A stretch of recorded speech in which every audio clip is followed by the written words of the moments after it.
Welcome to the Sixth Sense Foundation. All she do is choose. All she do is choose. All she do is choose. All she do is choose. All she do is choose. All she do is choose. All she do is choose. All she do is choose. All she do is choose.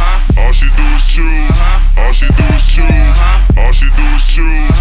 All she do is choose. All she do is choose. All she do is choose.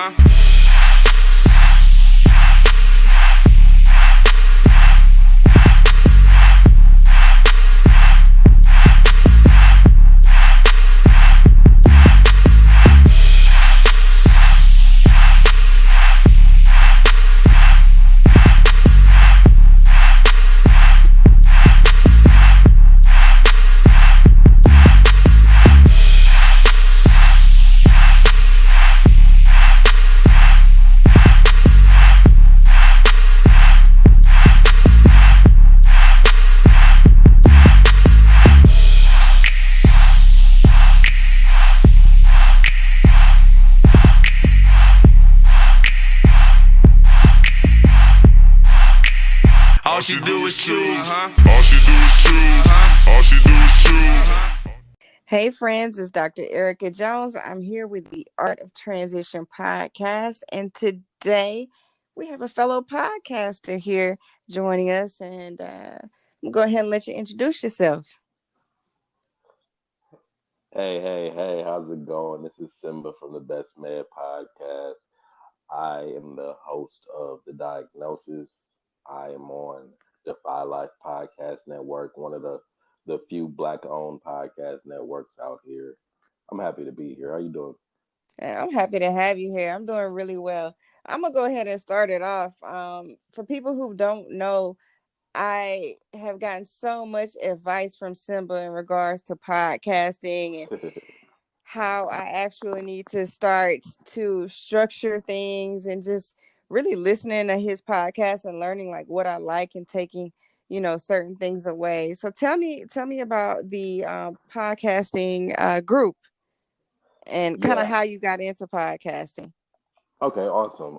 I jokingly call myself the Podfather because after I started making mine, a lot of people started and they came to me to help, start theirs, and it just been a beautiful thing. They'll just watch something that I love to do, like other people started to love to do it as well. Yeah. All But right, yeah, Podfather. but yeah, I started a year ago. I just had my 1 year anniversary in June, Uh-huh. uh, and Congratulations. thank you so much. It's been great. I looked at my vault of episodes, and I still have like 20 episodes to that I don't even have, you know, haven't released yet. So You've I been do a working. lot of work. I do a lot of recording. I started just from being wanting my voice to be heard Mm-hmm. for so long. I'm the only child, so I always wanted to perform, and it took me majority of my life, 1821, to find my voice, and my voice started with writing. Like I wouldn't talk much. I'm very introverted, so it was just writing, and then that Mm-hmm. became performing my writings, and then that became to I don't need to rhyme anymore. I can just say how I feel, and that's why I started podcasting. Wow. I did about four episodes in, and then I got a call from Defy Life. They said they love what I'm doing and they wanted me to join the network. I've been Defy Life fan ever since. Spell that for the listeners. DEFY Life, LIFE, Defy Life. Okay. Okay. So tell Go Defy Life on Instagram. got it. Got it. How did that make you feel getting a call from them? Like how did they hear about you? How did they, like how did that call go? I say when you are around the right people, doors open up for you. And Mhm. when you bless people and when people are blessed by you, they want to continue the blessing. So it was actually one of my friends who sent it to the owner of Defy Life. Shout out to Mm-hmm. Tessie, and she made that connection. Like, hey, this is my friend's podcast. Just listen to it. Mm-hmm. And he went from listening to it to then wanting it to be a part of his network. So And so that is I was doing phenomenal. something right. I was doing something right. Definitely. 4 podcasts in and you're getting that type of attention. Yeah, Definitely. And that's, man, that's the type of friends that we definitely all need in our circle. a Someone thousand that's really percent, going to stand up for us and introduce us to new things and talk good about us a behind our backs. thousand percent. Yeah, So shout out to Tess for real. yeah. So one of the things I wanted to share with the listeners is like just a few tips, and this isn't going to be a super long episode. I just feel like we are both newbies in this space. Definitely, I more so than you, and just kind of a couple of things, a couple of gems maybe you could share with the listeners in terms of like someone who is thinking about doing their own podcast. Like, where do they even start? Content. If you don't have anything to say, it's not gonna even matter. if you don't, if you're not telling your listener something, if it's just sometimes it works where the you guys do the current events and things like that, but when you have something structured to say, it makes for a better conversation. And for me, it was Right. always about my conversation. It was always about what are we talking about. I say what are Mm-hmm. we talking about more than I say any other phrase in my life. Like, what are we talking about right now? Like, that's that's where I'm at with it. So I always want to know what is the tangible. What are we talking about, and how is it tangible to my life, your life, and the listener's life? Right, That's because definitely the we're difference. getting seconds of these people's lives that they can never get back. So Exactly. it's like, where's the value? Like, Yeah, what, that's one of the things I learned. There's one thing to just get on a mic and start talking about things and just really ranting. And there's another thing to actually provide value. definitely, definitely having value in the content that makes for incredible podcasts. Yep, yep, yep. Especially if you're not rich and famous, like especially if you're not famous, if you don't have a following, if you're just a me type person who's just coming into the podcast game, Hmm. what you talk about is going to be the most important. Right. And then it's the personality. Who are you? What are you talking about? And then who is talking? The people are gonna keep listening because they like you. They're gonna keep listening because you are talking to people and having good conversations. The people that you're choosing, you're having good conversations with them. That's what keeps a listener from coming back every week. And then let's talk a little bit about just, really being able to decide who you have on the podcast as well. And like how you get guests. For me, I my podcast is it's a mental health podcast with a spotlight on people who are doing positive in their communities, whatever community they're in.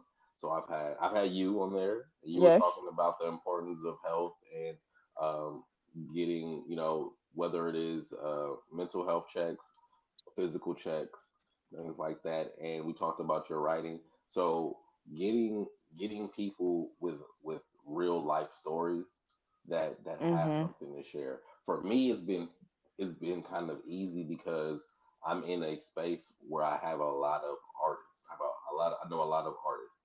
So it Yeah. was easier for me to get a lot of guests because everybody's doing something. Everybody wants promotion. For someone who isn't in that life, I would say, if you're on Facebook, look at Facebook podcast groups. Um, you know, yeah, they. they look for guests, and you can also be guests on their shows. So cross promoting with other podcasts who are just starting out and building that fan base up like that. Making sure that being selective in your choosing, um, and Mm-hmm. and also not putting the same kind of content out each week. So for me, it's like, oh, I've had two or three women guests. Let me switch it up and get three men. Got it. You So know, variety matters. exactly. So I don't want the male listeners to be alienated by me just talking to women about whatever a woman is thinking about, and then I want to balance that with a man with masculine energy. Or if it's too many singers or artists, I might throw a left curve and it's like, okay, I have a doctor now. I have, Hey. so it's always like that. Or let me do something fun, like with the podcast network, we do trivia challenges. So one week I might throw one of the trivia challenges out. You know, just keeping the listener something new, something fresh. Sometimes I do live shows, so I'll post up the audio to the live show. So it's things like that. It's not always you when you listen to the podcast, we listen to the diagnosis. This 3 episodes might be just talking. One episode might be a live show that you get to hear for free. Yeah.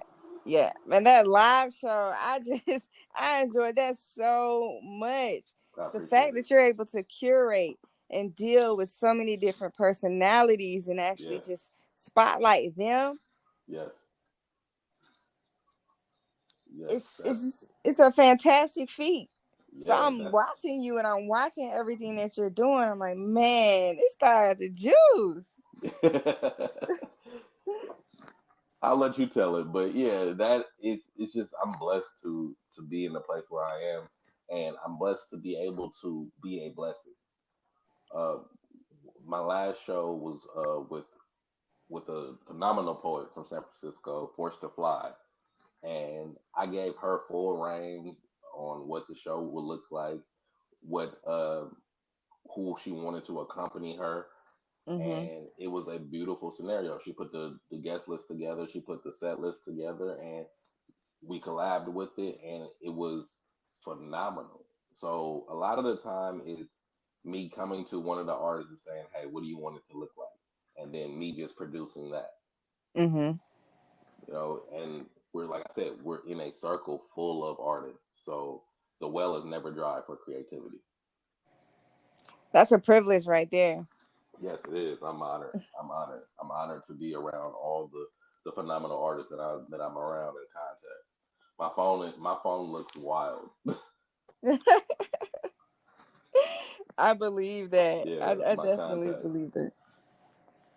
And when you talk about like developing content, working with artists and things like that, it really takes a lot of people skills or soft skills per se, and Hmm. just understanding how to communicate and just you have to really have a sort of personal development that people you may not have gotten it in school. Um, it's really just something that you might have gotten from experience. So I want to kind of talk to you a little bit about Simba, how you've grown into this person that is able to make all these connections and actually like host events and have intellectual conversations and spiritual conversations and just have such a wide breadth of talents that you're able to just give to the community. Like I said earlier, I'm the only child, so all I've been doing since I was born was creating worlds in my head. I built and created every story that I could think of in my head, and now you're just seeing those stories come to life. Mm. I've always sat down and listened to music, and it's like, man, I wish I could, talk to this artist about how this was made and how they wrote this song. And I was always a kid to read the notes on music, on the music albums, and those little booklets, those insert booklets of who produced this, Yeah. what song is this sampled by, and then going up to look up that song. And for me it was just, and now I have the opportunity to know these people, and they're sending me music before anybody gets to hear them, and I have a say in what it might sound like sometimes, and that for me is just I've manifested this since I was a child.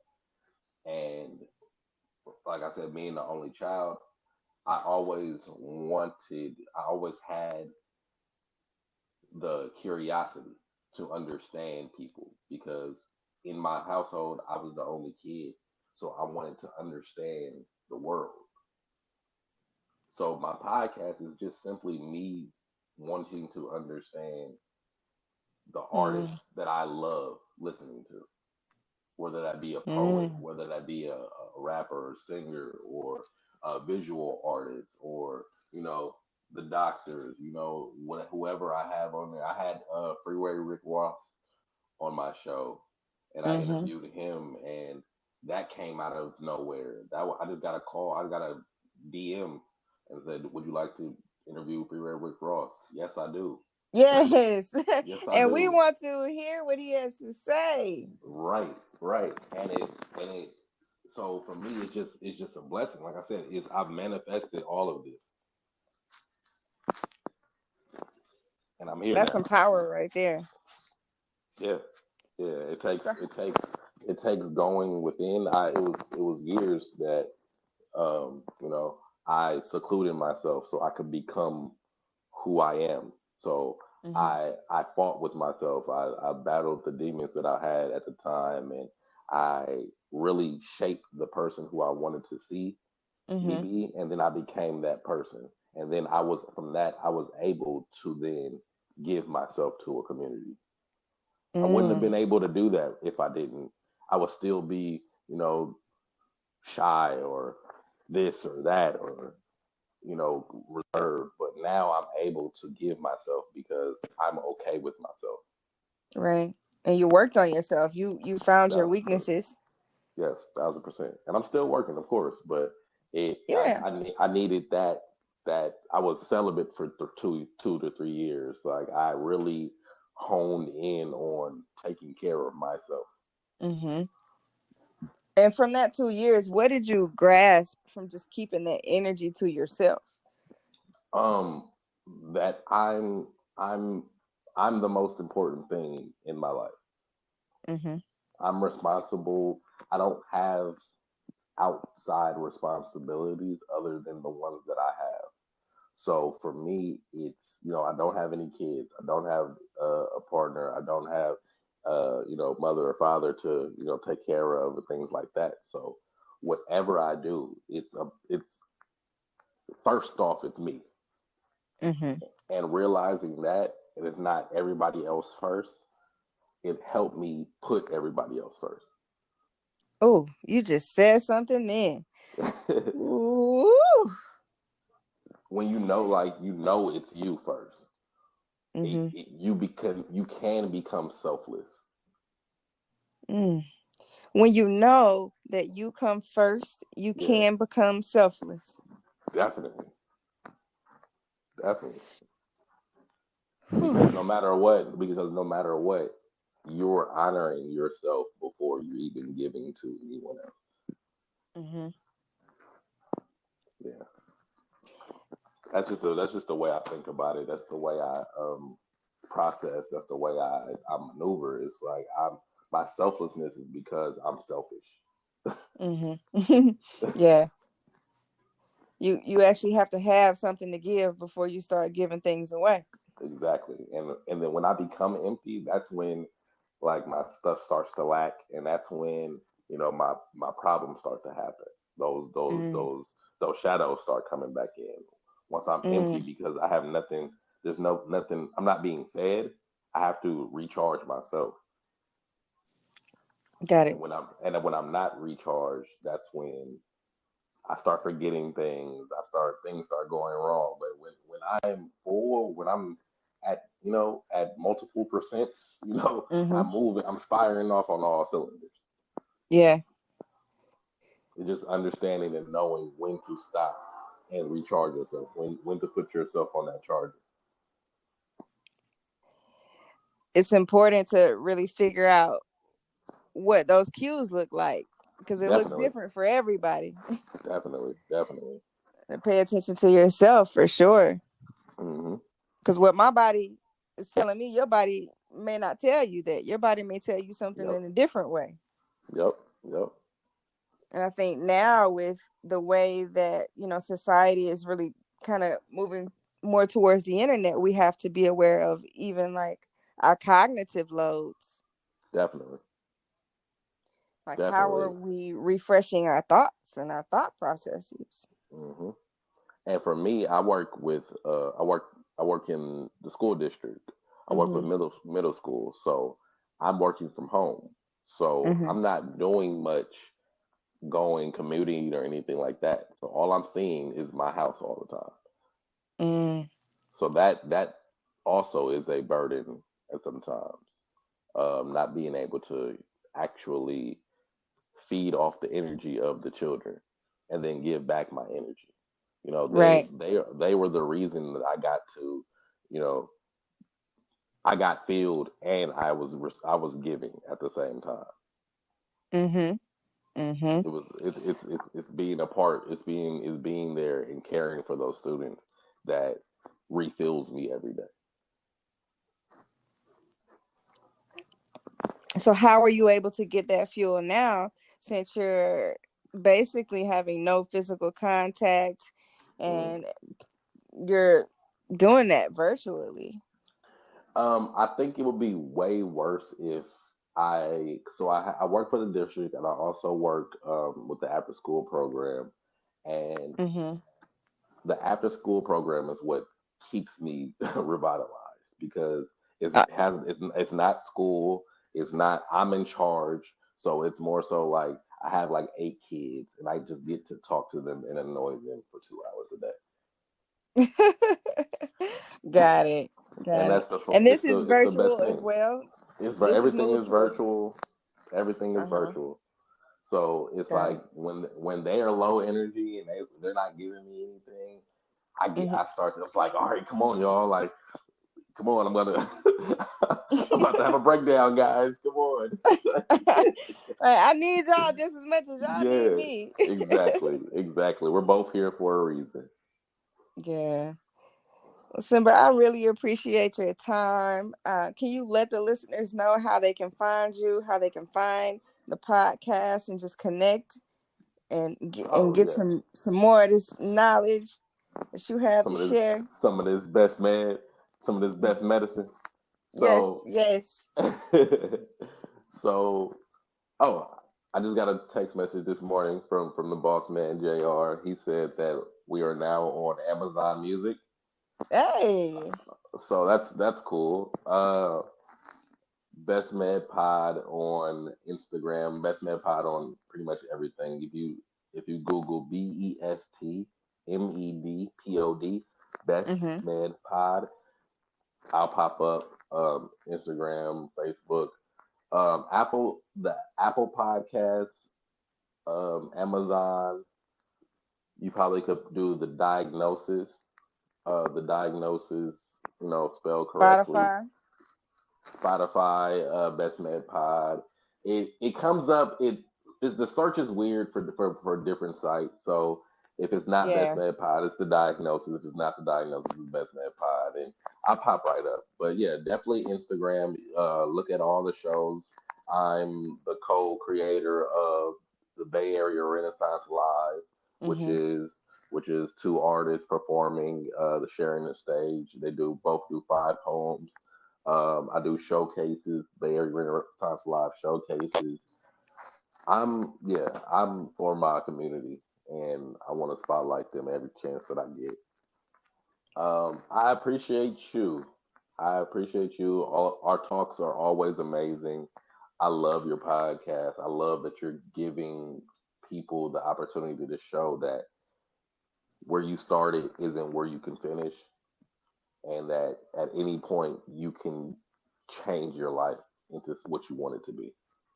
Yeah, man, we're all going through transitions. It's just important Yes, to realize that you can keep doing that. You can keep yes, transitioning. It you doesn't can matter who keep you doing it. are, where you are. Definitely. And if anyone wants to be a guest, you can email me at bestmedpod@gmail.com, and I'd love to talk to you and have a Got it. conversation. That's all the podcast is just great conversation, thought provoking conversations. Yeah. My pillars are vulnerability and honesty. That's all I want from my guests. And you got it from me for sure. That's why I had to have you on mine. I was like, yes, yes. Awesome. It feels great to be in a safe place, a safe space. And Simba, once again, I appreciate you so much. You're such a gem. Love, love, love. And take care, Simba.